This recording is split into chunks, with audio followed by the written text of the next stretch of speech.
am forever checking my hair out. It's just one of those things I do. Hey, heck, I just realized I'm early. Crap, I could have touched my hair without the makeup. So, hey, I'm Beth. I'm the decluttering life coach. It's morning. I don't even know what day it is. It's Thursday, March 2nd. And yeah, I am here on TikTok live for you. Hey everybody, already tuning in. So yeah, I do, what I help you with is if you're struggling with stuff and clutter and you need some help, I'm here for you. Ask your questions in the comments. I do, let me just give you a riff. Let me think. DestinationDecluttered.com, and Destination Decluttered is my coaching stuff. So you can check out my website. What else fun stuff can I tell you? If you sign up for my mailing list, the email mailing list on my website, DestinationDecluttered.com, not only do you get a habit tracker, but you also will be invited to a monthly Zoom that I do just for the people on my email mailing list. Sorry, I gotta focus. So if you're interested in that, you can do that. Also, I do one-on-one coaching, 10 weeks, 1 hour a week on Zoom. We talk specifically, all we do is deal with the stuff that you're struggling with. It isn't about this kind of general advice that I'll give here. But yeah, good morning, everybody. I'm just kind of cracking up because we went away and I just went to go put on my rings. And let's just say I'm a little bit puffy from when we were away, but I think they will fit. Yeah, there we go. All right, so good morning, all. Good morning. I hope you're having a good Thursday. And here's something I want to offer. I might have to, repeat myself a couple of times because, people tune in for different times. I'll be here for about an hour. Oh, so here's a goofy thing. TikTok is saying encourage more viewers to share. So if you think you know people or you don't, that might be helped with their struggle with stuff and clutter, can you share this TikTok live? I don't quite know how to do it, but if you could do that, that would be awesome. And what else was I going to say? I was going to say that, yeah, I love, and here's my thing, I'm always readjusting because see this little thing behind me? This is a key. I'm always, even when I'm not at my desk, I realized this when I was on vacation and coaching from away, that I am often pointing to this line behind me. And that's because it has been TikTok. I love to think of a life as a road trip versus a commute. And case in point, and hi, pleasure to see you on as well. It is so much more fun, don't you think? It's so much more fun to be on a road trip than you are a commute. I think if I have the, oh, okay, you have an arrow on your screen to share with the live people we know. Thank you so much. I'm a newbie to this, but I appreciate all the help. Think about it. I did a video about this like last week, and it's so true. Think about how you feel when you are in your car driving to a job you don't like or a dentist appointment or something you're dreading versus in your car driving to like the beach or like a road trip type thing. And that is how I frame everything in my life. And maybe it's because of ADHD, because if I am bored or motivated by something, I'll drag my feet, I will procrastinate. But once I make it something that I want to do, it changes the flavor of it. And you can do that just by choosing what you decide to think about it. So thank you. So Sophia says, and I want to mention this to everybody. So here's how I roll with these TikTok lives. You will see me. I will be like, using my hands to talk and stuff like that there. But what you see on the screen is not important. What you hear from me is where the change and the magic happens. So the reason I mention that is do this. Put your phone down and just listen. When you put the phone down, all of a sudden your hands are free and you can stand up and you can start to declutter while you're listening to this TikTok live. As Sophia says, I cleaned my house yesterday listening to you.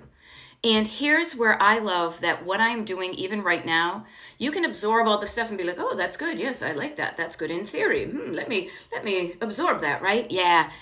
Thinking is good, but doing after thinking about it is better. So just think. I'm going to be on for like the next, I just said just think. I'm going to be on for like the next hour and 15 or so. We'll see how it goes. just think of how much stuff you could get done. Like decluttering, the easy stuff. Don't do the things. I will say this. The decluttering you can do while you're listening to my TikTok lives is what I call the top level of clutter.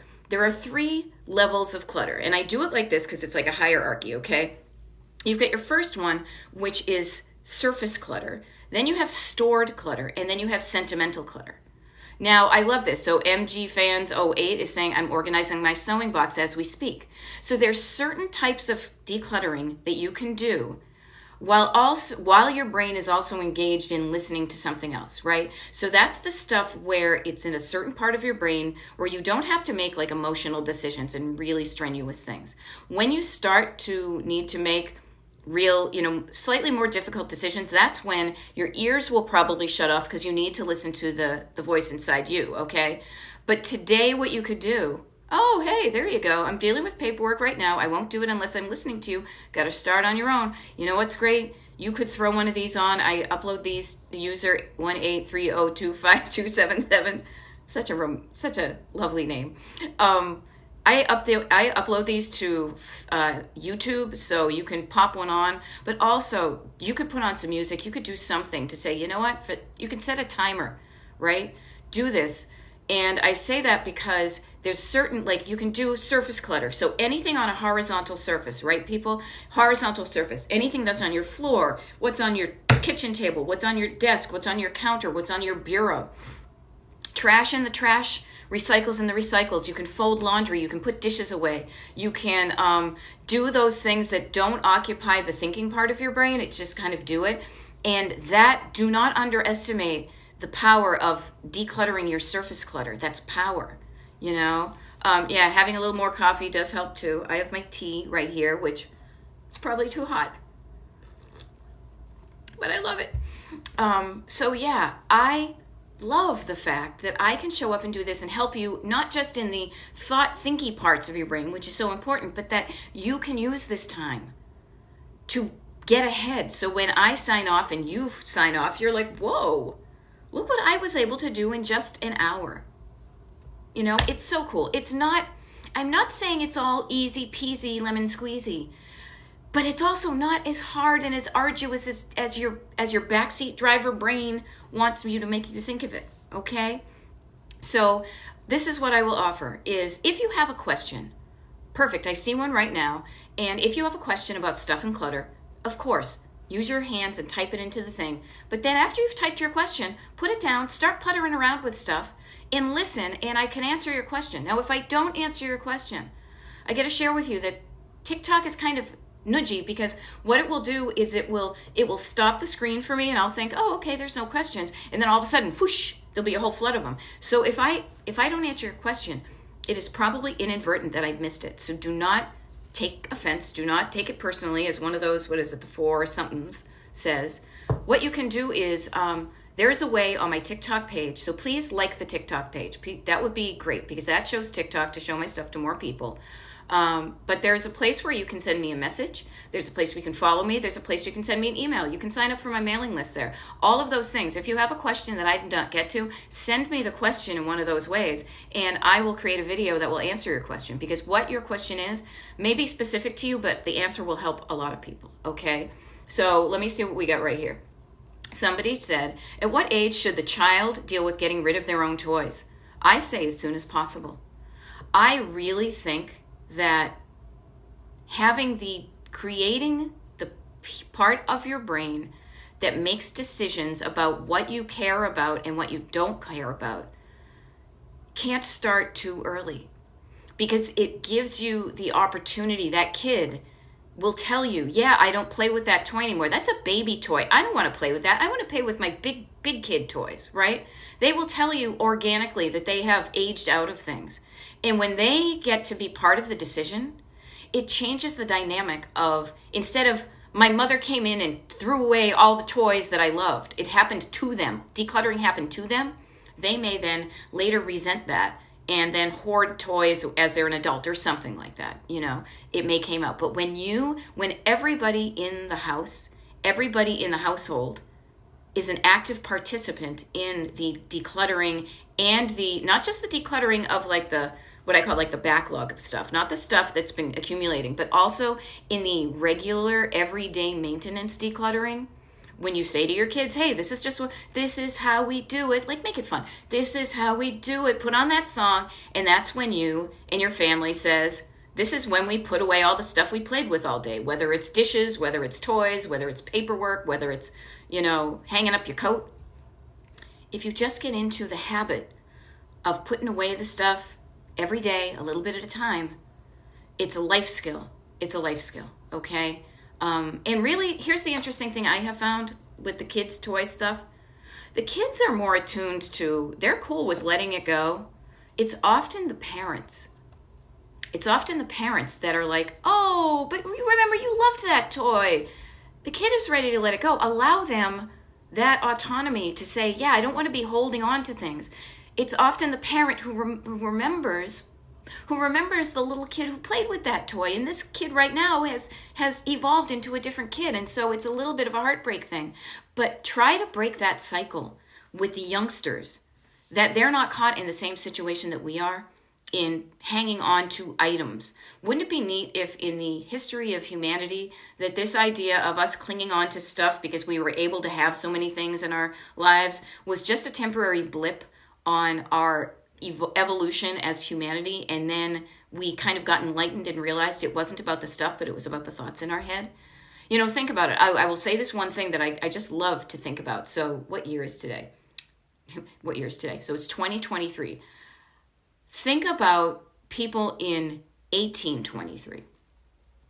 They did not have all the stuff that we have. They were lucky if they had like a spoon and a fork and a couple of pairs of clothes and that was it, right? They didn't have this problem. The problem that we have with too much stuff is one that is generated because of the time that we live in. So it's a problem that we can also learn to deal with and take care of, okay? One room at a time, says Dweeby 50. Totally. Totally one room at a time, one step at a time. I say chunk it down. Chunk it down into a thing that's manageable to you. Like overwhelm is over here. What I say is when you think of overwhelm, bring it on down here. Literally go, I feel overwhelmed. Bring the overwhelm down in front of you. And how can you chop it up and deal with it in smaller bits? See, I was lucky, says Tracy. I was lucky when my kids were little, there was a no-kill cat shelter with a secondhand store. Yes, find a place where you can donate your items. And this is also a good life skill for the kiddos to say the stuff that you no longer want can help somebody else's life. See, you just said, and they love giving away stuff for the sake of the cats. So teaching your children that removing things from your life is not painful or arduous, that it's okay to transition, it's okay to evolve. They used to eat strained peas and now they're eating carrots, like, crunchy carrots, right? Or now they're using a fork and knife. Evolving. When they evolve, the stuff that they have and they're leaving behind, letting them know that what they have can then help somebody else, either the cats or somebody who doesn't have any toys. That's a really good, don't you think that's a really good life skill? To be like, what I have an abundance of stuff and my abundance can help somebody else. I think that would be really cool. Now, I don't have kids. I don't. I'm happy with it. But I have nieces and nephews, and I've babysat for like freaking all my life practically when I was little. So I just think that would be such a cool thing to teach the future generations, okay? All right, so yeah, so what questions does everybody have about stuff and clutter? Or are you all living the life you want? I'll give you this one to think about, because this is how we start, is every time I start, people are going to be like, I don't know where to start. I'm so overwhelmed. And I will say this. Before you even deal with the overwhelm, think about your destination. This is why I call my coaching Destination Decluttered. Get all falling in love with what you want your life and home to look and feel like. What do you want your life and home to look and feel like? Tune into that.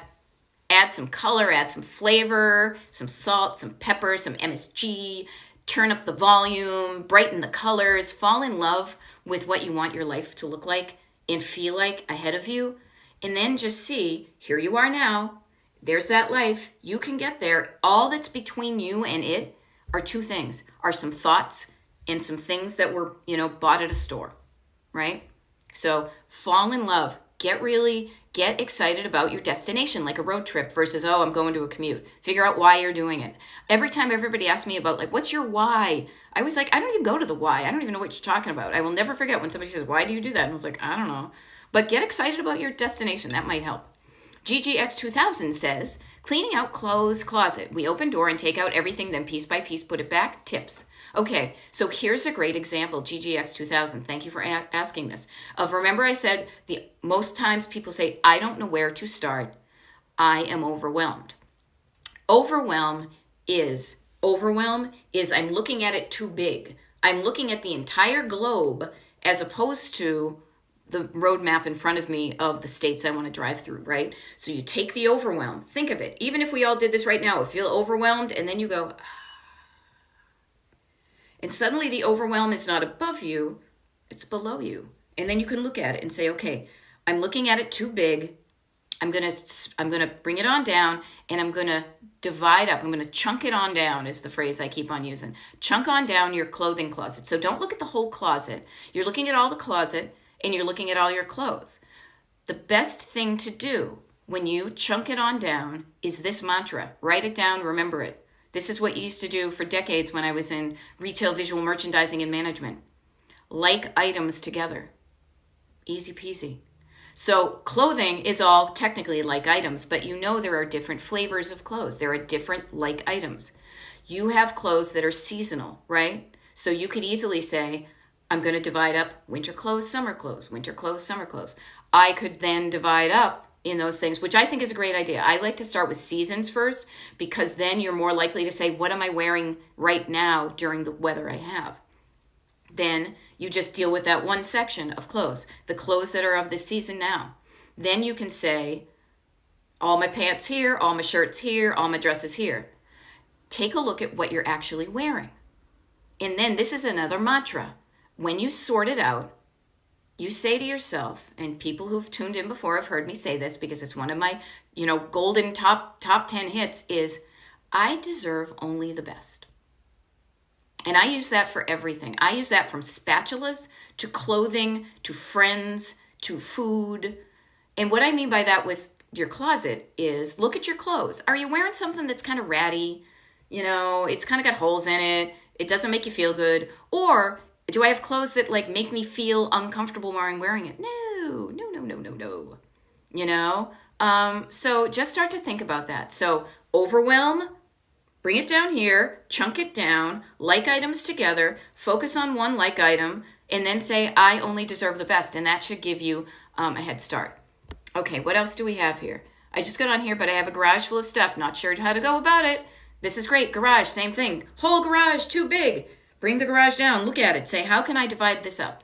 Even if you don't know how to divide it up, you can set your timer. Any of these overwhelm things, if you don't know exactly where to begin, set your timer on your phone for 20 minutes and just start doing the stuff you know how to do. Trash in the trash, recycles in the recycles, things that are not put in back in their place, put those back in the place. At the end of 20 minutes, give yourself a high five because you did 20 minutes of decluttering. You are now officially, it's like a road trip. You are officially further away from your destination, from your starting point than you started even 20 minutes ago, like driving, and you are organically closer to being destination decluttered, okay? And you'll see the themes. You know the stuff. You're like, oh, that's all the stuff for the car. That's all the stuff for the beach. That's all the, the stuff for the garden. There are different like items together type things, okay? So what did we just say? We said overwhelm, bring it down, chunk it on down now. Like items together, I only deserve the best, chunking it on down, use your timer, right? That's enough to get you going, okay? Beachbug66 says, when you put ingredients in containers, what do you do with the instructions on that bag? Orzo? First of all, I love orzo. Oh, I love all the pastas. I don't know. Here's my take on that, Beachbug. I love that what they call organization porn almost, like when somebody opens their cabinet and everything's all nice and whatever. That's aspirational to me. So what I would say is you could tape it on the back of the thing. It may not look good, but what I want to offer is, here's my approach to this. And maybe I give you what works for me and what I do is I try to make things as simple as possible so you spend as little time as possible decluttering and staying decluttered and working on that stuff in your home so that you have the maximum amount of time in your life to really do the things that matter to you. You know, on my website, you'll see what I say, make space in your life for what's important to you. Now, if it's important to you to have your orzo and your spaghetti and all these different things, then yeah, I don't know, maybe create a folder where the thing is, or you could take a picture of the instructions and find it on your phone. There's a million ways to do that. It really depends on what you want. But what I do is I say, the container it's in is good enough. HGTV is not going to come and take pictures of my cabinets. When I find my stuff in my cabinets, because it's in the original container, I also then organically have the instructions on how to cook it right there. So that saves me the time of buying a clear container, pouring the stuff in, getting rid of that, then figuring out what to do with the instructions, and then I have too much or I have too little. That's just what I do. So do what feels right to you. But what I want to really offer to everybody, this is how I approach it.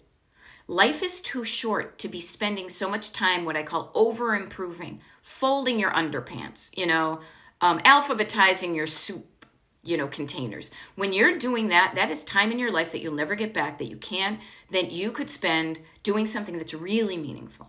Calling a friend, going out for a walk, making art, whatever you want. I hope that helps. I hope you have an awesome pantry that looks great to you and it lights you up for doing that. And I bet you'll find a way to find out how to cook the orzo and stuff like that. Yeah, see, somebody just said I cut out the instructions, put it inside. I thought of that myself. So thank you for helping out, Ann Scott. Unfortunately, with Texas, we can't do seasons because it literally changes daily.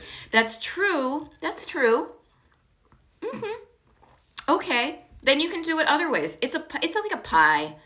You can cut it up the way you want. Maybe instead of seasons, you say, I'm just going to deal with all my pants, right? All your pants. And you look at your pants and you say, what are the ones that are in good condition? What are the ones that I feel good, both mentally and physically, when I'm wearing them? What are the ones that pinch me? What are the ones that make me look dumpy? Life is too short to be surrounded by stuff that makes you feel like crap. It's as simple as that. So pants that pinch you, pants that make your ass look big, pants that make you feel stylish and skinny or athletic, or it holds your jiggling together. I'm just speaking from my own personal experience, but surround yourself with things and items in your life that make you feel good about yourself, and say, I deserve only the best. And that will allow you to see the things in kind of a hierarchy of, is this in good condition? Is it in bad condition? Does it really look faded? Do I only wear this? You might have your clothes that you only wear in the house, or that I wear when I'm doing projects. Keep those separate from the ones that are like everyday wear or going out wear. There are different flavors of your clothing. Those are the ways you can chunk those things down and make decisions. Maybe you have clothing in your closet that you don't fit in now, but you might want to someday. Take those out of rotation, pack them away in a tote with the date and the size, and when you get into that size, you'll have those clothes, but it's out of your daily rotation. Okay? What else do we got here? Yep, see, there's a big swoosh of things. What do we go? Cut instructions. Live by these tips. Thank you, Alexis One Josh. I'm glad I'm helping you. Tape it to the bottom of the container. See, that's a good idea. I wouldn't have thought of that. That's a really good one because then it keeps it out of the way. I like things to look neat. So that's a really cool idea. Jennifer Lofom. I'm sorry, I'm mangling your name. Papers. How do I organize papers, mail, schoolwork, bills? Yes. See, you already did it. Everybody, notice this. Papers. That's overwhelm. Then you bring it on down, and literally, if you even just do that, your body, think about when you're all up here and you're like, I'm overwhelmed. Then suddenly you take some breaths. You say, all right, overwhelm is down here. How can I chunk down papers? And when you look at it, that's why one of the things I say is write down the thoughts in your head and go from up here to down there. That action of looking at it here is a game changer. All of a sudden, it's not above you, you're above it, and you say, I can do this. And you just said, Jennifer, you said papers, mail, schoolwork, bills. The first thing you do is you divide it up into those three categories. Mail, schoolwork, bills. Okay? So I will say this. Think about, and this is really cool because I'm working with a client right now where we're talking about the processes in your home that either get you where you want to go to or end up making you more cluttered. I used to be a process engineer, so I lean into this stuff. Like, I am fascinated as to where processes work and where they break down. So what I would offer to you, Jennifer, and to anybody who's listening, for example, mail. Mail is always the big thing. Mail pretty much comes every day. You have a process. You either have a process that works for you and gets you decluttered and staying that way, or you have a process that doesn't work for you in getting decluttered. That's cool. You realize that, so that what you do is you follow every step. You get curious about yourself, and you're saying, what do I do with my mail that's causing it to be like this? Here's an offer. This is what I want to offer to you as a suggestion to see how this feels.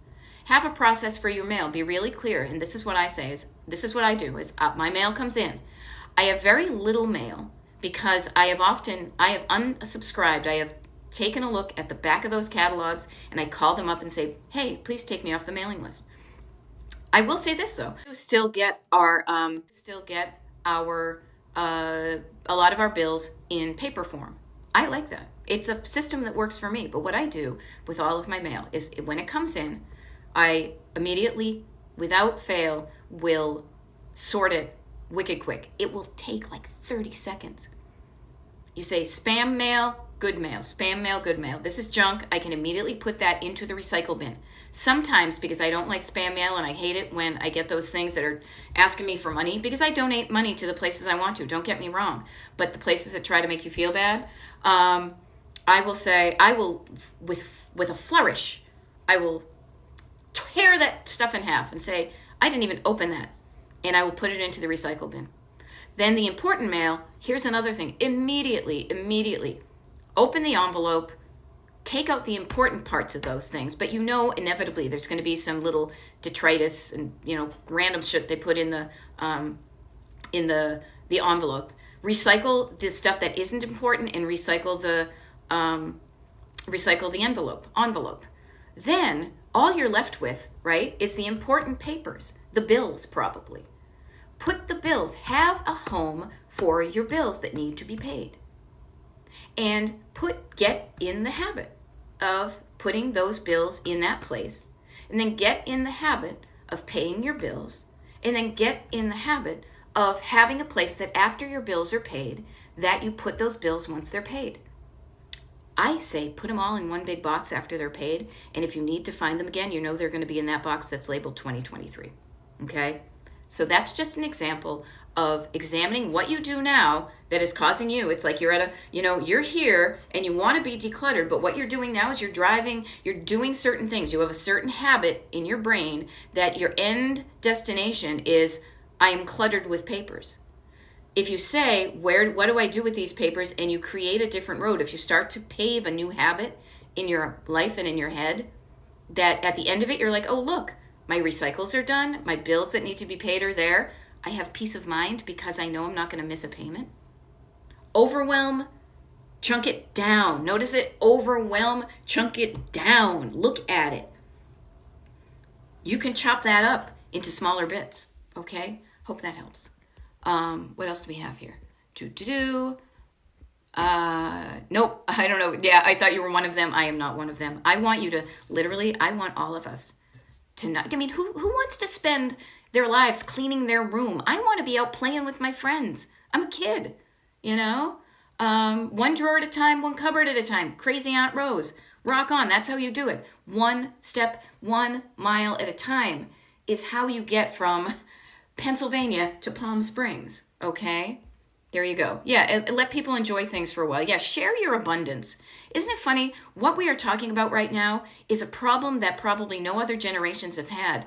This too much. Oftentimes we haven't had enough, and sometimes we don't realize that we're getting too much until it starts to weigh us down, Yeah, see, open mailbox goes right into the outdoor trash can. See, here's the great thing is people right now, this is great. I am here on TikTok, and when you see this on YouTube, when I've recorded it and uploaded it there, I am here to help you. But there's help out there that's not just me. Because I did this, because I have like this little magnet right here that I'm a hub, there are other people that are showing up being like, hey, this is what I do, that might help, You know, we all have stuff we can help people with. So find something that works for you, and also find a system that works for your house, your routine, and your brain. I say that because ADHD people, I got it. People have it in my family, people I coach. And the best thing you can do is honor the way that your specific brain works and find a system that works for you that gets you the result you want. And if what you're doing with the way your brain works isn't getting you the result you want, you can also change your habit to work with your brain to get to where you want to go to. Okay? Hope that helps. What else do we got here? Oh, there we go. Another flurry. Okay. Kimbers, hit me. I saw I'm in depression, decluttering, major depression, losing husband. That sucks you lost your husband. I'm so sorry. Yeah, I can imagine that was depressing, and trust me, my heart goes out too. Okay. My feelings on the 1 hour method, I've heard of it. I think I'd say whatever method works for you, works for you. I will say for me, I find an hour a little bit overwhelming. I would rather chunk it on down. When I think an hour, my backseat drivers say, you don't have an hour, you don't have enough time. My backseat drivers are often telling me I don't have enough time. However, if I sneakily say to them, I'm just going to do it for 20 minutes, and I do 20 minutes, I get a high five for doing 20 minutes. Then I may do it for another 20 minutes, another high five. I'm all about the high fives. That's a little dopamine hit, right? Then I do it for another 20 minutes. Now, technically, that was an hour, but when you chunk it on down, you don't realize you were doing it for an hour, right? That's how I do it. But what works for you? I don't bash anybody else's system. If it works for you, rock on with your bad self. What I say is I tend to look at it, and if I feel overwhelmed, I know to overwhelm, chunk it down. Over, down. It's as simple as that. Okay. Yeah, it's interesting. Crazy Aunt Rose says, I grew up with less and felt like I deserved it. Now I breathe better with less. Yes. It is finding that balance of not enough, then you get to too much sometimes, and then you feel like, oh, that's not working either. It's like being hungry, wicked hungry, and then overeating, and then feeling gross because you ate too much. And then you're like, no, I'm just going to figure out how to eat right. I always think of, literally every time I think of this, I have this little picture in my head of like Goldilocks and the Three Bears. You know, too hot, too cold, just right. Too hard, too soft, just right. You need to find the just right for you. And you also don't need to break into a bear's house and eat their stuff and sleep on their beds to find it, right? Okay. Yes, our parents lived through the Depression and learned to save everything. They did, and I get that. But you know what the thing is? You guys, this is a bit of a history lesson, and I want to just give you the overall framework that will make it seem different to you, because this is what worked for me. Is during the Depression, that was prior to World War II. And during World War II, in the United States and around the world, because we were in war, the ability for our country to manufacture items that needed to be used to fight the war increased dramatically. Factories were built. Women were going to work. These factories were there churning out stuff to win the war, right? But what happens after the war? Those factories are still there. The war is over, so they can't do that. But they pivot to then creating consumer goods. And so now you have a way to create mass production. Tons of stuff going out into the world that wasn't quite at that scale during the Depression. So we will probably never be without during our lives, because there are so many ways of things being manufactured from around the world and delivered to us. Now, I know during COVID there was, toilet paper and stuff like that, but it wasn't to the scary need of the Depression. So what I will say is that scarcity mindset that your parents had might have been justified because they literally didn't have anything and they were, doing things. We live in a different world now, and we have too much.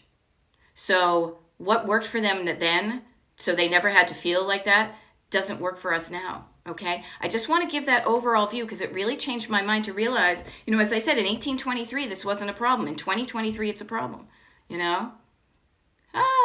There you go. God knew I needed you this morning. Now to find the system that works for your brain. Yeah, what I will offer to you, Creekside Kids, West Virginia, WV, just get curious and focus on the things that you do right. And find those things. Find the time of day where you have much more energy and focus and get the good stuff done during those days. realize when you start petering out, and don't beat yourself up when you're exhausted. It happens. Just too sassy. I remember you. Nice to see you. I have outgrown clothes for my kids that I'm trying to store until a consignment sale. Best way. The best way to store things for getting into a consignment sale, what I would do is, again, kind of I look at that destination. I'm always looking at where I'm headed and working backwards, right? So I would say, when I get to that consignment sale, what's the easiest way for me when I get there? How do they get sold? Are they by like kids size or season, or like boys clothes, girls clothes? Like, I don't know. But what I would do is store them in a way that when you get to the sale, you can immediately like open them or give them to the people in the method that they organize it for the sale. So it's easier for you. Okay. So try that. Oh, Lordy. Now it's telling me I got a bunch of new messages. Okay. So, hey, yep. 20 will at a time. Stuck and overwhelmed. I will say that. Janet loves JK. Start with the end in mind. Find a destination you're in love with. Why are you going to do it to begin with? Get all hot and heavy about where you're headed. Take your overwhelm, chunk it down. Overwhelm, chunk it down. Down, up, down. You can look at it. It's in front of you. You can chop it up into smaller bits. Ooh. Yes, it is best to start one room at a time, sassy and southern. And the reason I say this is because if you try to do too much, if you try to spread your energy all around, you won't see as dramatic an effort as a result as if you just stick with one room, right? Don't we all love that HGTV before and after feeling? I know I love that. That's why when I coach, and I recommend to you, take a picture of your room when it looks like crap so you can remind yourself of the progress you're making. I do that with my coaching clients, right? One room at a time will just give you that bit of an HGTV reveal at the end when you're done. If you try to do too much a little bit, you're just dissipating your energy. And also during one room, you can then use that as an example to yourself of, I made this room look great, I can make other rooms look great. Okay? And yes, overwhelm is the thing that stops us from moving. Overwhelm is a thought that is in the backseat driver part of your brain that just stops you from even starting. And when you realize this is your co-pilot speaking in your car with you, you're behind the driver's seat.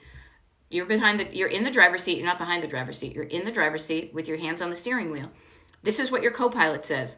Hey, you want to travel to Palm Springs? All right, well, we're in Pennsylvania right now. We're not going to get there today, but what we can do is we can chunk on down that entire road trip into how far can we drive today? All right, well, we got 5 hours. You know what? Maybe we can get to Pittsburgh today. All right, cool. That's closer to the west than if we just stay here. But if you're saying, oh, I can never make it, it's too much, then you'll never start. But if you start and you drive 5 hours today on a road trip, you're going to get farther away from where you were and closer to where you are. It's as simple as that. What do we have here? How do you decide to get rid of something? Ooh, mama of 1, 2, 3. You make a decision. And you know what you do? You make a decision that aligns with who you are now and who you want to be. Does this item fit in my life right now? Or is it something that worked for me back then and doesn't work for me now? And does this item fit into the life I want to live and how I want to feel in my life? And you sit there, and as I mentioned, I talk about when I'm doing my one-on-one coaching, like your internal traffic signals, is pay attention to when you look at that item, what's the story it tells you, how does that story make you feel, and where does that story hit you?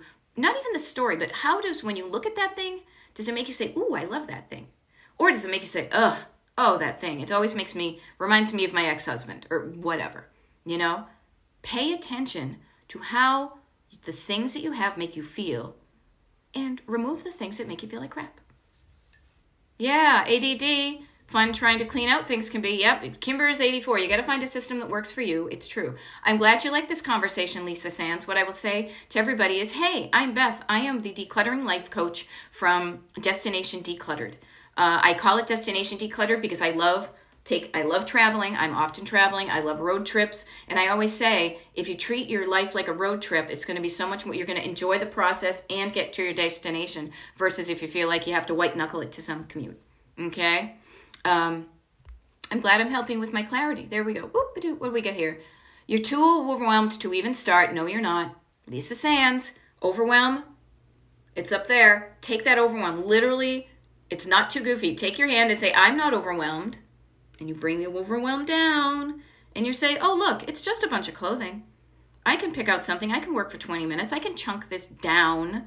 Overwhelm, chunk it down. When it's in front of you, you can handle it. You got this. You've done things before in your life. You can do this, okay? Okay, I love this. My 27-year-old son just came and purged my kitchen cupboards. Feels so much better. No clutter. Yeah, isn't it fascinating? The younger generations get that. They're trying to help us. It is a certain generational thing a lot of us have. The younger generations, not so much. So that is wonderful that he helped you with that. Now, the one thing I will offer, and I will plant the seed with everybody, is sometimes when somebody comes and does it for you, you haven't gone through the decision-making process yourself. So if you don't watch yourself, if you haven't changed how you got cluttered in the first place, you might find your kitchen cupboards mysteriously, I don't know how that happened, filling up again. So animal loving RN, I offer to you and to everybody here, think about what are the thoughts, what are the things behind, how did you get the too much stuff? And then be curious about those, see if you can change them so that once you're decluttered, you don't reclutter, that you get decluttered and stay that way, okay? Oh, completely, just too sassy, I love it. I have much more success if I allow myself grace to go back and edit the space later when overwhelmed. When not so overwhelmed, probably you meant to say, because I will agree with that 100%. Think about it. I'm going to tell a story that reminds me, and I don't particularly work in the garden often, but I've planted things that make it easy. But if you think about it, it can look overwhelming, but then I just say, okay, I'm just going to pull out the oak leaves from my neighbor's yard, right? I'm just going to do that. And it looks better already. But then when I do that, I can go back later and say, oh, now that I did that, I realize there's some things in my garden that are not supposed to be growing there. So after those oak leaves are out of my yuccas, then I go and I pull out, I don't know what they are, like clovers and stuff or little creepy things. And I go back. It's never a one and done. It is always a repetition. It's a paving of the road. It's going back and curating and going back for another sweep and another loop to get it better and better. I stop at a certain point where I don't want to over improve. I say, it's good enough for me. I feel good about it. I feel calm when I look at it. Nothing's bugging me about it. And then I can go out and play. Okay? So think of it not as a one and done. Think of it as a journey. And certain things in our homes are things you are just going to have to do over and over and over again. And when you realize that there are those little routines that you have, like dishes and laundry and daily decluttering, instead of creating a big dramatic thing, oh, I hate doing the dishes, take the emotion out of it. Like, just take the emotion out of it and be like, dishes are something I'm going to have to do. What's the easiest and quickest way I can get them done so then I can go out and play? Okay, there's that. What do we else? There we go. Somebody said tap the screen. Wedding pictures. Okay. Let me think. Oh, okay. I love this. I deserve the best, and she took out of her room. I love it. Letting family help. Yes, getting help. Allowing help into your life is the best thing you can do for everything, you guys. Everything. Not just about the clutter. It's about your mental health. It's about your physical health. It's about having, letting people into your life that can help you. You deserve the help you need. Get it, and your life is going to improve dramatically. Okay? Okay, wedding pic without letting my little son feel broken. Phew, that's an interesting one. And I want to say, literally, he only feels broken unless you let him feel broken about it. He can feel 100% awesome. Like the picture, you can remove that picture. He still knows he's got a couple of parents and their marriage didn't work out. The way you present it to him is the way he's going to take it. If you're like, oh my God, we were broken. I don't want to make you feel broken. And he's like, I'm broken? I don't know. I got two parents. Think about how you feel about it. And I mean, I will speak from my own experience. I don't have children, but I had an unhappy first marriage.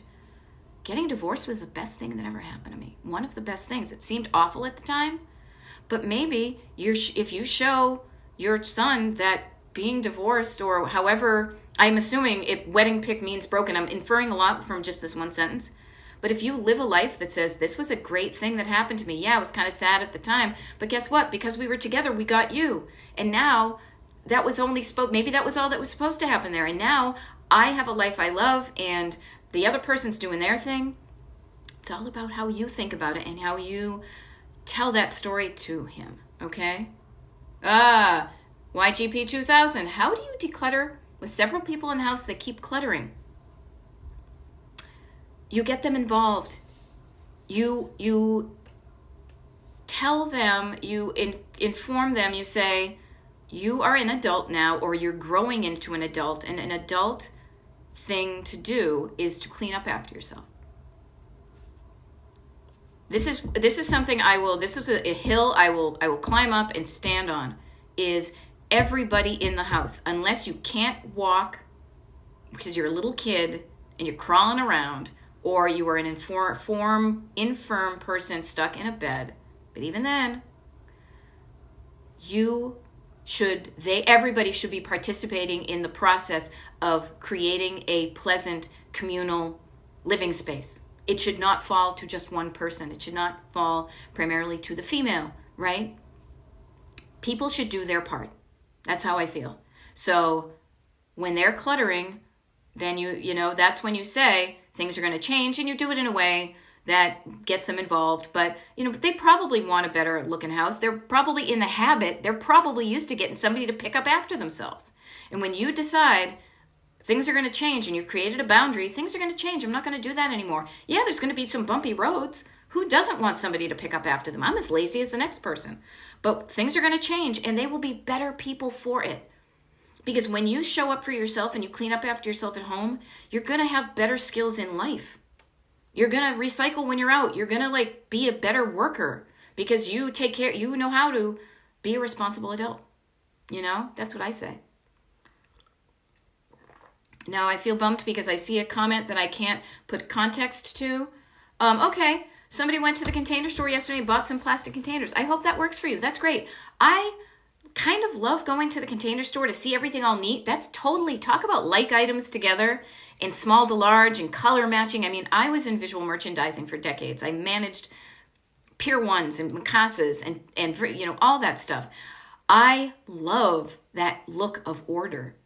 But what I will say is, to me, the effort to keep my home in that pristine visual merchandising order, I cut myself some slack. I'm like, it's good enough in my cupboards. I know where to find my stuff. I know it's not going bad. And I want to go out and do other things with my life, So you do that, Okay, yeah. Thank you, Sharon. I now see the divorce without, just don't act like your son is rejected. He's not. Okay. Oops. I just hit something weird. There we go. Pride in your living space. Okay, so it's interesting, Lotus Lady. It falls to me primarily, but I feel bad because he works so much more. Okay, now I'm not saying, here's the deal. There can be a balance of power and whatever in the relationship that works for you both. And what I want to offer, though, is even if somebody works, here's how I like to think about it. And maybe this would just change your perspective. A lot of this is just looking at things from different perspectives. And what I want to offer to you this is picture that person, Lotus Lady. Picture that person who works too much. He works so much more. If he worked that much and lived alone, if he had nobody to clean up after him, he would probably need to put his boots away. He would probably hang up his jacket. He would probably have to do his own laundry. He would probably have to do his own dishes. Now, I'm not saying he has to do it all and it has to be a 50-50, but it should not be an all or nothing. That's how I feel. And especially if it is creating a friction between you. If you're like, yeah, this is what I do, and whatever, if it works for you guys and if there's no friction, there's no problem. But if somebody is feeling resentful or it's falling to one person and the other person is also not acting like an adult human being on the planet and just doing the bare minimum of cleaning up after themselves, thinking somebody else will always clean up after me. No. Now, maybe if you and I just disagree on that, that's maybe where I'm not the right coaching person to listen to, because I really feel like everybody should do their part, however possible. It makes you feel like it makes you act like a better person out in the world when you're not like somebody else is going to clean up after me. The world is my ashtray, that type of thing. What do you do with overflow? Clothes, shoes, coats. All right, so Susie K Coaching, this is what I would say, is figure out if it's stuff you really need. Sort it before you store it. When we talk about, earlier I talked about the 3 levels of clutter. We got surface, stored, and sentimental. So this is where we would talk about stored clutter, because it's stuff that you have that you want to store. If you have too much, what I would hardly encourage you to is really take a look at what you are trying to find homes for with the overflow. Do you really wear all those shoes? Do you really wear all those clothes? Are there places where you can put your seasonal items? Now, again, this is where this kind of overall coaching, where I'm talking to hundreds of people at the same time versus one person, like I don't know specifically if you have closets, if you have places to put totes, what your situation is, but I think for everybody, the best advice will be to really go through your stuff and take a cool, and I would say cold, hard look at, be curious. Do I wear those clothes? Am I going to fit into that dress? Like I just went on vacation last week, and I brought some clothing with me that I was like, I don't know if I'm going to see if I fit in this stuff. Yeah, I didn't fit into it as comfortably as I wanted to. So I knew when I came home, I was going to wash it and then put it in a bag to give away. So just get curious, and you may not need to store as many things as you think you do. If you say, I deserve only the best, and I'm going to I'm going to do weeding, and I'm going to get rid of the weeds in my garden, so the only clothes I have are the ones that make me feel like I'm blooming. Okay? What if they don't want to help you? Well, that's a dynamic. I will say this. They probably will be, whoever they are, will probably be resistant, because seriously, people, don't we all want somebody to kind of be around there cleaning up after ourselves? I know I do. I'm as lazy as the next person, but I don't think that's a good way to live, that somebody is always going to be there wiping your ass. And pardon me if I'm getting a little bit passionate about it and saying that type of stuff, but what I will say is, those people are human beings on the planet. Those people need life skills, and one of the life skills you have is participating in the upkeep of doing your part in where you live. Of course, they're going to bitch and moan, and they're going to make it difficult, because they hope, it's like your backseat drivers, they're going to make it unpleasant for you in the hopes that you will back down. But if you hold them to it, I mean, if they're kids, remember you taught kids how to do things they didn't want to do. And then when you get it, and to be like, no, this is how we do it. This is how our house is now. Everybody participates. And it's just part of it. Once they get over the drama and I guess I have to do this now. Like, they should feel so lucky they've been skating around with not doing a lot of stuff for now. That's what I feel like. And if it's a 16-year-old, if it's a kid, yeah, I know the drama of the teen years. But as a parent, it is your job as a parent to ensure that when those kids go out into the world, think about it. When they move out, if they don't know how to clean up after themselves, they're going to be a lousy roommate. Their place themselves is going to look like ass. They won't have the skills. You're teaching them an important life skill by getting them into the habit of picking up after themselves. So you are doing a good job as a parent by not doing it all for them. Okay? That's what I will say to that. Oh, I like that I'm blunt and real versus sugarcoating. Okay, I love that, because maybe it comes from New England, but seriously, that's how I am. So that's like, this is a great thing about me doing these things. Okay, see, this is great. So Julie just said cursing, bye. That's great, because when I get impassioned, sometimes I get a potty mouth. So that just meant that we weren't a good fit. That's totally cool, because I'm not going to be the right fit for everybody. And that's one of these reasons I do these TikTok lives, because I want to connect with the people who get what I'm saying and are like, yeah, I could work with her. She makes sense to me. I connect. I have read different self-help books. I've seen different coaches. Some people I get, some people I don't. Find the person that works for you. It's cool. It's like, this is who I am. This is my life. And if you don't like it, that's cool. There's so many other people out there doing it, right? And then it makes it easier for the people who do want to work to me. You just decluttered my followers by one. And music, yay or nay, I love music. Here's the funny thing. I will say Lisa Davino. My husband is a musician. I am surrounded by music a lot. I used to put on music while I decluttered, and sometimes I do. Sometimes I honestly, I'm at the point where I'm so cool with my thoughts and how my brain is, I like silence. I enjoy it. But whatever works for you, if music motivates you to and gets you in the mood of cleaning and it makes it fun, go for it. Go for it. The other fun thing is too, is music is a great way to mark time. Remember when I said setting your timer for 20 minutes? Saying, I'm going to declutter for the next 10 songs. Or I made a playlist that's 10 songs long, and when that's done, I can stop my decluttering. And you make it fun songs that you like to dance around to. This is how we do it. I had a coaching client last night on one of our one-on-one calls, and she literally wrote down, I decluttered through Abbey Road. And what it meant was she put on the record, or, I'm thinking a record where you flip it on the other side, but she put on that album and put it on and decluttered through it. Make it a system that works for you, that makes it like you want to show up and do it. Okay? What about the sentimental stuff like the things your children made in kindergarten? Now, this is really interesting because just today I got an ad on one of my socials about a frame to put the kids' stuff in. Here's my thoughts on this, and this is an evolution, is when you save all of the stuff from when your kids were growing up, what you're really doing is then you are, in a way, hear me out, you are burdening them with stuff that they may not want to be burdened with. And the sentiment is more with you, okay? They may be like, oh, I did that and I'm ready to let it go. Or they may be really liking it. Don't burden them with it. But what I will say is, teach them the skill. This is a skill you're learning with. We are all struggling at our ages on how to make a decision. As the Clash says, should I stay or should I go now? Like, do I keep it? Do I not? Whatever. If you teach them the skill that it's okay to like some stuff for a certain time and then let it go, can you imagine how much freer it is than instead of being jammed up? I would say you could do a thing maybe at the end of every school year. Like, if you want to keep that stuff, engage them in the process.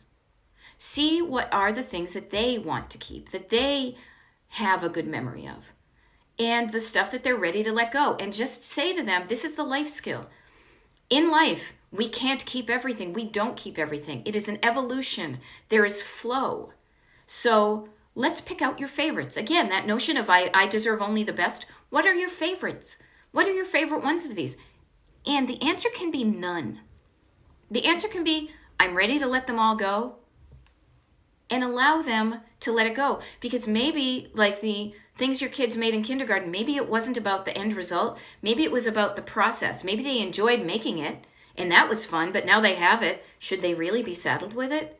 Think about that for your kids, and think about that same approach with yourself. Habits and little steps. That's how you get it done. You're in Connecticut. Yeah, I was from Massachusetts, so you're going to hear me say wicked a lot. And it's kind of funny. Southern and blunt. That's interesting. Okay. To me, life is too short to be pussyfooting around about stuff. Okay.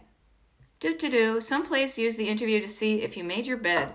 My idea of making the bed is kind of throwing the covers over. It looks better. I find something that works for me, so I don't spend my time making, thinking that the HGTV police are going to show up at any moment and be like, those aren't hospital corners. What do you mean you didn't iron your sheets? F that. I want to go out and do cooler things in my life. You see? And then there's Stacey Lynn saying, I love the cursing. So again, this is all the thing. It's like there's flow. People who like you, things you want in your life, keep them in. The things that don't work out, it's okay. Let it go. Let it go. Is that what the little kids say? Okay, I love this. I'm cleaning and listening to a Bluetooth headset. That's perfect. I love that. Yes, so anybody right now who's just tuning in, when I started at the beginning, I wanted to say that one of the fun things about me doing these TikTok lives is for you to put down the phone and just listen and go around and do the decluttering. It gets you not only inspirational and some good tips for future, but it also gets you moving the stuff around and putting things where they belong. Trash in the trash, recycles in the recycles, things that have a home, put them back in their home. Things that need to go in another room, make a pile of stuff that needs to go back in another room. That type of thing, right? Yeah, so that's that. So it's almost top of the hour, as we used to say in college radio. My name is Beth. I'm the decluttering life coach from Destination Decluttered. It's really just me. I say from Destination Decluttered, but I call my coaching Destination Decluttered because I freaking love to travel. For decades, I would go on road trips, and it made such a difference when I finally, like when I was in my 50s, people, figured out how much easier and more enjoyable life is and decluttering is when you treat your life like a road trip towards a destination you love versus a commute. So that's how I approach my coaching. That's how I approach my life. And I'm going to tell you, people, it has skyrocketed the enjoyment of my life. It has decreased the amount of stress and drama. And I have it all going on. Sassy and Southern.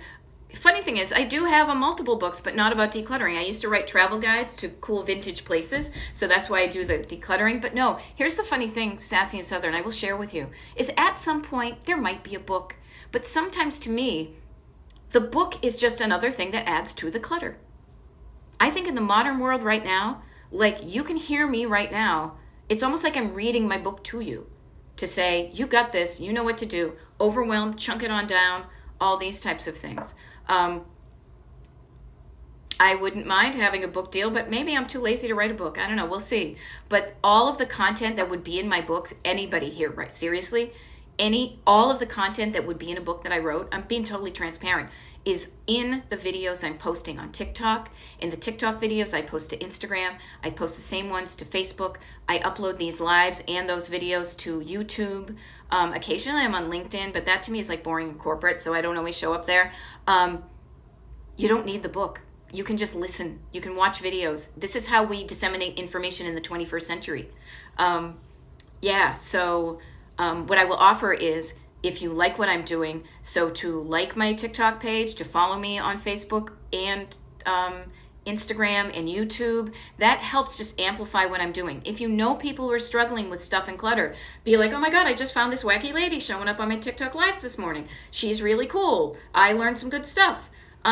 Share, get the word out for me, will you? To help the people that are struggling.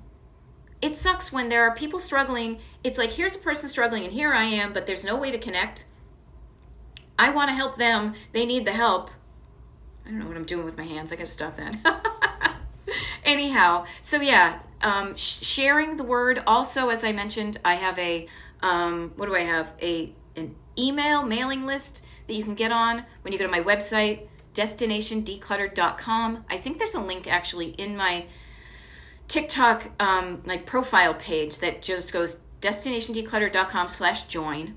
You do that, you can sign up, you get a habit tracker I made that's like road trip inspired, which is kind of fun. I use it myself. And also you get invited to once a month I do a Zoom call with just the people on my mailing list.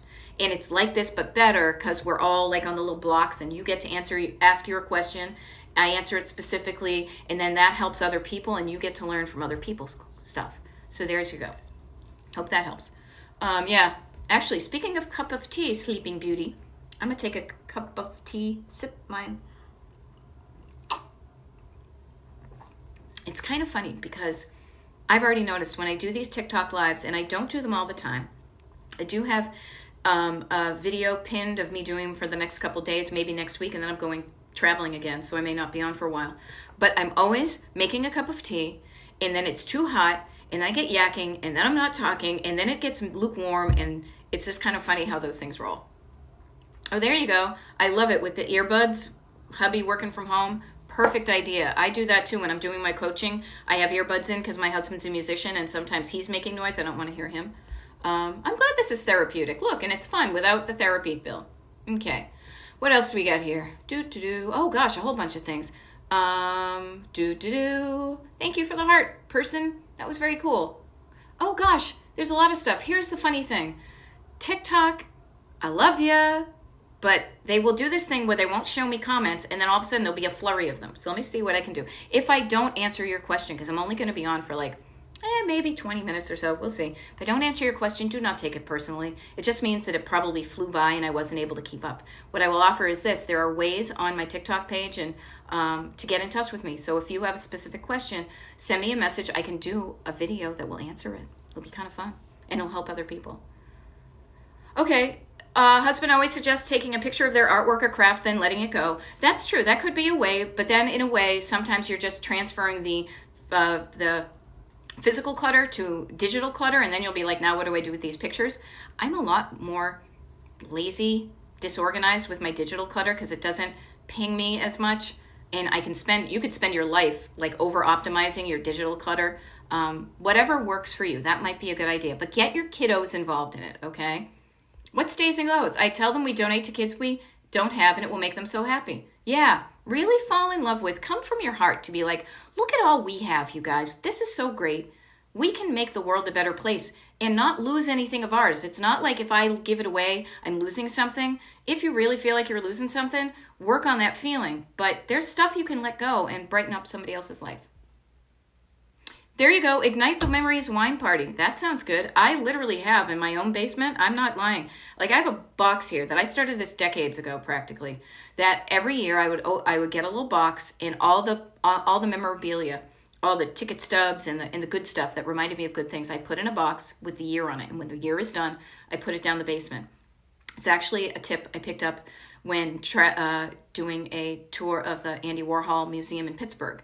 And now the funny thing is that isn't for anybody else. That's for me, and that's what I do. I would be happy to go through it with my nieces and nephews, be like, look, this is when I saw Nirvana. Look, this is where, I met Paul McCartney. This is where I did this, like whatever. But what it is really for me is to remind myself that I have had and will have a cool and awesome life. But yeah, at a certain point, my plan is to just burn all that shit. So that's good. Oops, I said shit. If you don't like me saying shit, I may not be the right person for you, okay? Yeah, healthy to declutter and have a giving heart. Amen. Doesn't that sound good? Listen to audiobooks while you clean. That's totally cool. Okay, yes. Your mom downsized and gave me a bunch of stuff I don't like. Can I get rid of it? Yes. You know why? Because she got rid of it. She didn't want it. Why do you need to have it? What I will offer is you totally don't need to keep anything you don't want to. I will also, that's a hill I will stand on and defend, because just because somebody else liked it doesn't mean you have to like it. They enjoyed getting it. They enjoyed having it. If it's not your style, it's okay. Because I have never liked the style of my parents' stuff. And I was, for years, being like, oh my God, I don't like this stuff. And then I found a style I liked. Mid-century modern, 1950s, Art Deco, pop culture, colors, and whatever. You deserve to live a life surrounded by the stuff you love. Now, maybe some of that stuff she gave you was worth money. Do a check. Go onto eBay, search for the items, see if not what people are asking, but what people have paid money for. And you might be able to sell some of it and make some money. If not, realize that some of those things just never held their value, and live and learn. Okay? There you go. Loves Tall Cowboy says, good morning, fellow clutterers. I made a mess trying to organize my kitchen yesterday. You know what that is? That's part of the process. It's going to look temporarily worse before it looks permanently better. That's one of my greatest hits. So that is part of it. The thing is that once you do that, you have to spread it out to look at it. But then it's that putting it back away. That's the sorting. You probably got stuck in the sorting and they got overwhelmed, didn't know what to do, and might have left it there. The sorting before you store it. So you're just in the sorting process. Then when you know better what you want to put back, it'll look better. It doesn't always stay that way unless you would do it. Yep, keep what they want, burn the rest. Yep, tackle my pantry and destroyed the kitchen as a result. Yeah, you know what? Here's what we did. So people, this is not uncommon. When I was working in retail visual merchandising for decades, we would always have to make one part of the store look temporarily crappy while we were creating the new displays. It's called staging. So you're temporarily putting things in a place so that you can clear out what you're doing and then make that place good. The problem happens when you leave things in the staging area, when you don't finish the process. And because I was also in my chapters of my life, because I am of a certain age, I was also a process engineer. So part of the thing to get to where you want to go is to finish the process. Like if you're driving to Palm Springs, if you stop, if you're like, oh, well, I did most of it. I'm in like Ohio. No, that's not where you want to be. So just keep on going, finish the process, and you get where you want to be, okay? Yeah, books take up space, and it's a bad habit. Yeah, so am I. I came, oh my God, you guys. She's not on TikTok, but my mother, she's going to be like 82, like this month actually. And she keeps on buying books, and she knows that she will never read them. She says, I have to live to be 4,000 before reading these books, but she keeps on buying them. Now, I'm not going to change her, but I know already I have come to peace with that and saying when she passes away, we're just going to open the door to her house and be like, dude, take these books away. But I also know myself now that I'm mindful of, do I really need that book? Was it just a habit? Back in the day, that was the only way you could get information, was to buy the book. Now we have different ways to get information. When I was writing these books back here about diners and roadside stuff, I have books. I have books that are in my other room that have information in them. But it was so much easier for me to Google it and cut and paste, not cut and paste, but like Control F and find the word to find the information I needed. We are in transition. Books used to be the only way. There are different ways now that don't weigh you down. There we go. Baby steps. Yep. Baby steps. You know what? Cut yourself some slack. I keep on saying give yourself some grace, but cut yourself some slack. Okay? You guys, take it from me. I am the professional. That is part of the process. So instead of saying destroy another room, think this is part of the process. This is the staging part of the process. When I do that, I will fix up this one room, and then I will address the items in the staging area. We did that. My husband and I did this with this room right here for decades. Not decades. We haven't even been here, but for years. This room had never been painted since we moved in. It had brown trim, and it was all crappy looking, cracks in the wall. And during COVID, this has always been like my room. He has his room. I have my room. But this had always been the overflow room, like my room and the pitch and ditch room when we had people coming over, because we were cluttered. We were cluttered people. This was the place where we would have, it was just like like I used to collect a lot more stuff than I do. And when I decided this room needed a makeover, and I wanted it to be different because I was changing from being, the roadside writer person that I was, we moved everything out of this room. And you know what? Yeah, our living room looked like crap. Here's a funny thing. If you go to this website, if you go to YouTube, look up Retro Roadmap. That's me. And I did videos during COVID every week for a year where I showed up and I talked about vintage places to go to.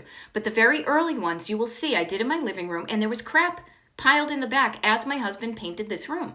But then once it was painted, we started moving things back in. But when we did, I really decided, what do I really want in that room? And it was like 25% of the stuff that came out, because I made a decision that fits, right? And then I said, if I don't want this in my room, do I want it in my life at all? And oftentimes the answer was no, I'm ready to let it go. I gave away bookcases. I gave away vintage magazines. I gave away a ton of stuff to my sister who sold it. It's just part of the process, okay?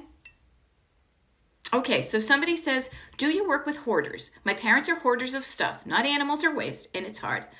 It is hard. Yeah, everybody has their own stuff story. So your parents have a reason in them that keeps them collecting themselves with surrounding themselves with stuff. And I wanna address this, and I wanna be really mindful about this and loving. So yes, it does suck when you have people in your life that you see that have too much stuff, and even if they don't say they're struggling, they are probably struggling, or you're struggling because it stresses you out, right? Hoarding itself is an actual official diagnosis in the DSM-5. I feel like, and this is again another hill that I stand on, that if somebody needs professional, medical, mental help with something that it's a diagnosable thing, that is above my expertise. And I'm cool with that.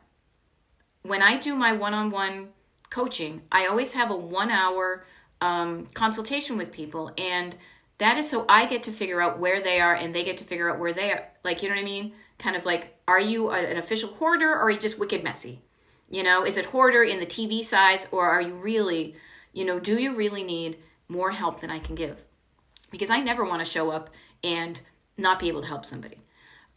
So it depends on the level of hoarding. But the other thing I want to offer too, you guys, have you ever tried to change yourself?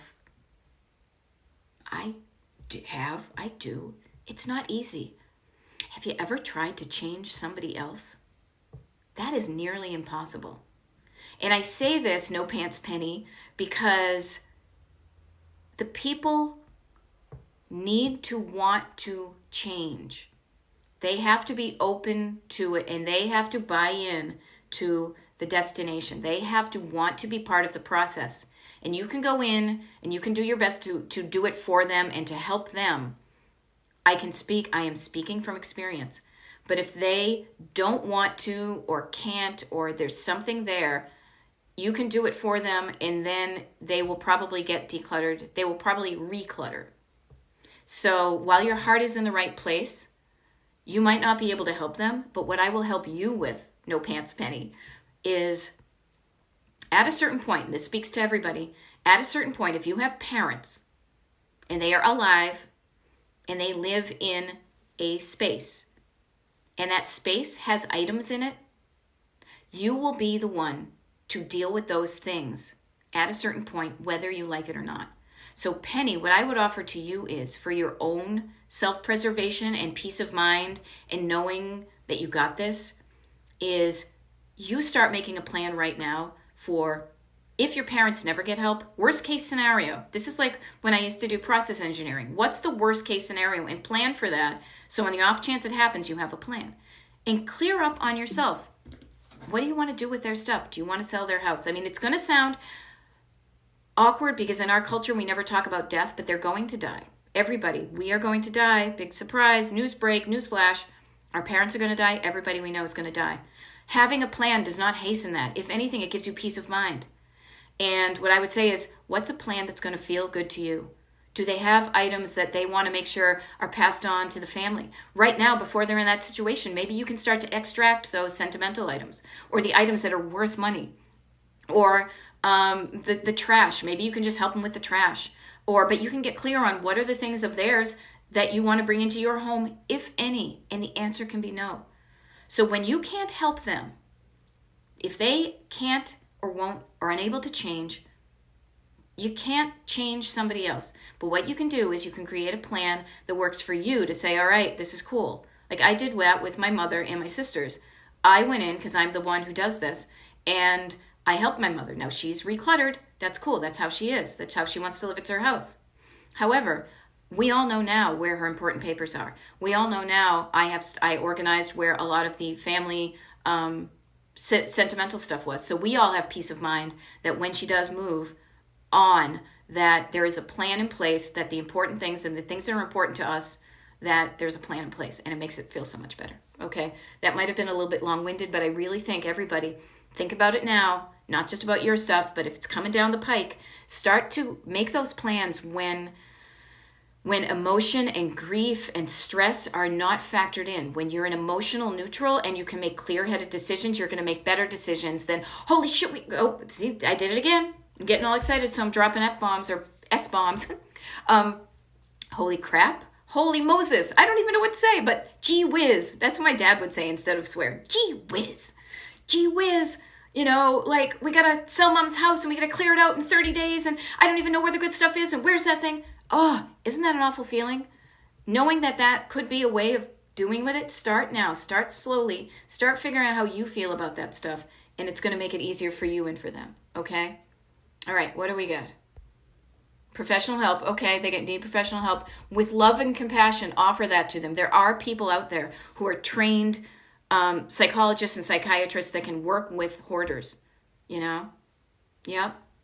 Okay, animal loving RN.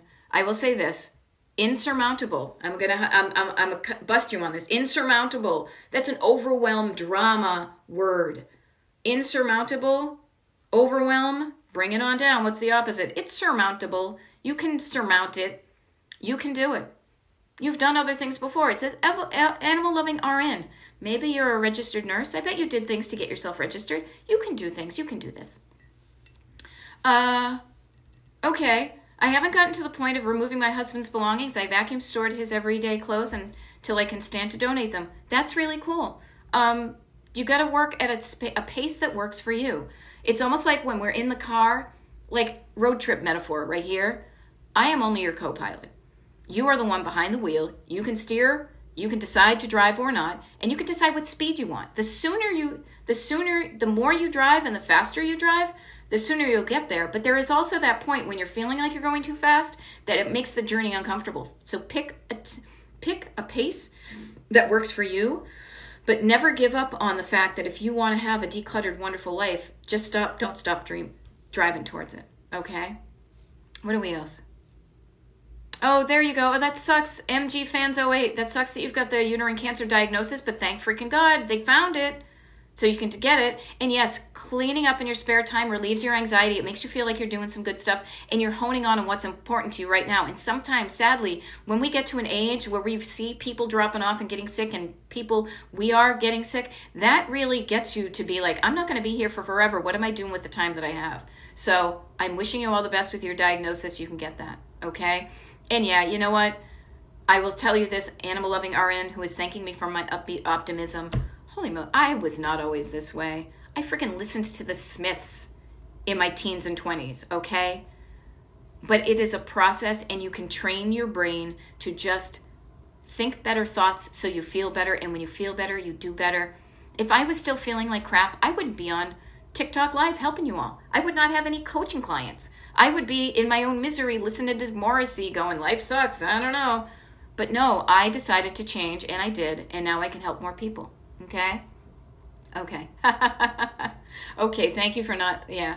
There we go. Yep, okay. I love, Mary, that you found me and you can declutter. What I'll offer too is I actually have some coaching clients and some consultations to do today, so I'm not going to be on for forever, but what I will offer is this. If you find what I'm doing helpful, couple of things is one is, as I said, put down the phone, listen to me, and you can declutter while you're listening. Also, I have done a number of these TikTok lives. I only started like in February, but I really like them, so I'm showing up when I am able to do it. I say when I'm able because I like to travel and have a flexible lifestyle, so there are times when I don't do it. However, I also have a whole bunch of these that are already up on YouTube. So you could do the same thing. Go to YouTube, listen to it, and every week, every time I've done one of these, there's an awful lot of similarities because it all depends on what questions people ask, but there's also some specifics. So you will always learn something different from each one of the TikTok lives that I have, even if it's just wacky sentences that I use, you know? Yeah. So see, and you get this nice little, every harvest moon is saying you can do it. Like there's people out there, when you want help and support, the best thing you could do is show up and say, I need it, and then it happens, okay? Yeah, have an only child and have a terminal diagnosis. Oh, that sucks. People who hoard get professional help? Yes, I think they should. I think they should. Every single one of us, you guys, think about it. If there's something any of us are struggling with, if we got help with it by somebody who knew what they were doing, wouldn't our lives be better? There's nothing wrong with asking for help. You know, I say it's like when you're in your car and you're on the side of the road spinning your wheels in the mud and you can't do it, you're spinning the wheels, getting worse. You got to call AAA at a certain point. Or, you know, call a friend who can push you while you're doing it. But if your friend can't help you, get somebody who has a tow truck. There's no drama in it. There's no, I'm going to sit here until I figure it out myself. No, if you were on the side of the road in the mud, at a certain point you'd realize I need to get some help. And there's no shame in calling a tow truck. Then it gets you back on the road, and you say thank you, and you pay them, and then you go off on your own. It's easy as that. I love it. Okay. Oh, excellent. Thank you, Calm Carolyn, and thank you for showing up. She just said, watched your February 20th live early this morning while working on my kitchen. Oh my gosh, I would love to see, like, this is so fun, picturing the before and after pictures of people who have shown up and said, I have decluttered because when I was watching you. That's one of the reasons I show up with these. Also, like somebody mentioned about writing a book, it's words. Words on paper versus words I'm speaking. It is so much easier for me. It is so much, what do I want to say? Like that barrier to participation, it's so much easier for me to talk about it than it is to write about it. It's a different process. It's a different thing. And I know that if I had to type it, I would not show up as much. But this is easy. This is effortless. And technically, I can run these videos through a process that's going to change those things, my spoken words into words. So I offer that to you as thinking, what's the easiest way I can start? and then doing it where it's the easy. Don't make it so difficult that you never start. What's the easiest way you can get to where you want to go to? Shortcuts, people. Showing up every day. Do it. You know? Oh, Retro Road Map. Sassy Pants on Fire for you. RetroRoadmap.com is my other life that I had and I still have. Maud Betty. RetroRoadmap.com. Can you tell I'm from Boston? What else do we got here? Okay. Glad I found you this morning. Light at the end of the tunnel. Yes, and just so you know, I did not grow up in a particularly positive household because my mother would say, I saw the light at the tunnel. I didn't know it was an oncoming train. And then I'm thinking, well, what are you doing in a train tunnel to begin with? No, you're on the road and the cars go both ways. So there is a light at the end of the tunnel. Just move towards it and you will get there. And you've been there when you've been in a tunnel. I've driven through the Alleghenies on the PA Turnpike and it's dark and dark and dark. And then you're like, whoosh. And it's like, whoa, it's amazing out here. But I never would have gotten here unless I started going through it. Okay? I love it. Oh my God. Calm Carolyn. Closets, kitchen, garage. I lit a fire under you. Maybe toast little marshmallows on that fire. That's great. Because this is what I love to do is get you out of cluttering, get you decluttered from the backlog, right? You get backlog of clutter. You learn how to declutter with that. At the same time, you're learning how to not get cluttered again. You're putting your stuff where it belongs. You're doing a little bit every day. You're realizing that you don't need to bring all that stuff into your house. You're changing your habits so that suddenly you just don't have to declutter anymore, you know? Kimmy says, why can I help others, but I have a hard time doing it myself? Because oftentimes we have been told that it's not cool to focus on yourself. Also, as an external helper, you don't know all the emotional stories behind all their stuff. You just see the stuff, and to you, it's just a mug that, they got at the Goodwill. You don't know that that mug reminds them of this and reminds them of that, but you know all your stories. That's when you can have compassion for the people you're helping. That's what I do, is I don't know the stories behind their stuff, but I honor it because my stuff has my stories that stories are not in them, but the thing reminds me of it. So have compassion for yourself and get curious to your stories. And I would ask you, Kimmy, when I stop this call in like 5 minutes, just hang out with yourself and say, why don't I show up for myself? Why do I think it's okay to help other people, but why aren't I doing it for myself? And listen for your answer, okay? Decluttering while listening to you is better than listening to 70s rock music while I clean. I love it because you know what? Honestly, sometimes when I get the music on, I'll just start to dance around. I remember when we had our dog, and Rigby and I'd be like, this is when I would be doing the dishes, and it would get on, and I would like dance with my dog in the kitchen. Good times. What else do we got? You're from PA too. Small planet, what are we at? A Commonwealth? I can't remember. Friday was always my cleaning day, then ready for the weekend. Rock on. If you got a system that works for you, do it. I never like to be, I have like this Gen X maybe, don't fence me in mentality that I see certain checklists of Monday, you should do this, and Tuesday, and that may work for some people. That gets me like chafing under like there's burdeny, like don't tell me what to do. I do it when it feels right to me. And when it feels right to me is when I see the stuff and I know I can do it in 2 minutes. So finding a step.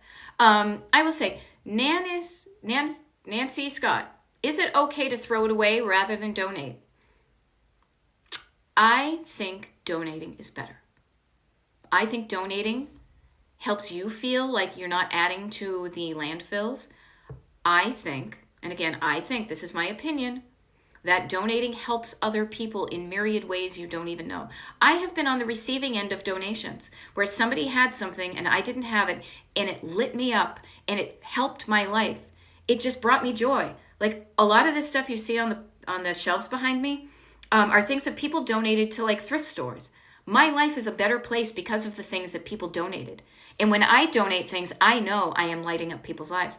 I'd be curious to know why you would prefer to throw away than donate. Maybe it seems a little bit more cumbersome to donate.